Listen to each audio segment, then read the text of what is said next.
जगात कुठेही जा, पण आपल्या जिल्ह्यातलं किंवा आपल्या गावचं जे स्पेशल जेवण, तिथली रेसिपी, तिथले मसाले असतात ना, त्यापासून बनवलेलं चिकन असो, मटण असो, त्याची चव जी असते ना, ती खूप अप्रतिम असते. आणि अशीच आहे आमच्या सातारच्या मटण चिकनची रेसिपी. मी सुरुवातीला तुम्हाला एक प्लेटमध्ये सगळे मसाले दाखवले, तरी पण एकदा सांगते.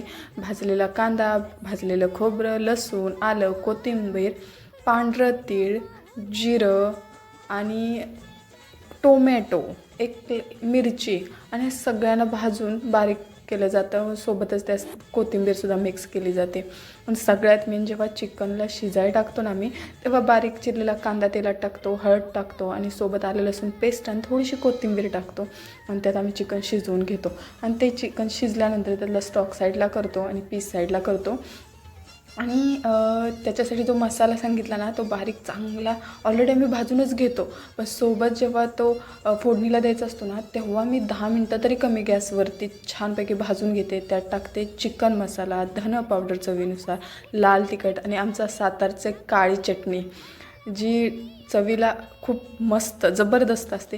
ती जशी गरज आहे तशी आम्ही टाकतो आणि तो मसाला चांगला भाजून दिला आणि त्याला काळपट रंग, कारण काळपट रंग आल्याशिवाय त्याला जे देखून पण येतं ना, ते अप्रतिम, त्याला तोडच नाही.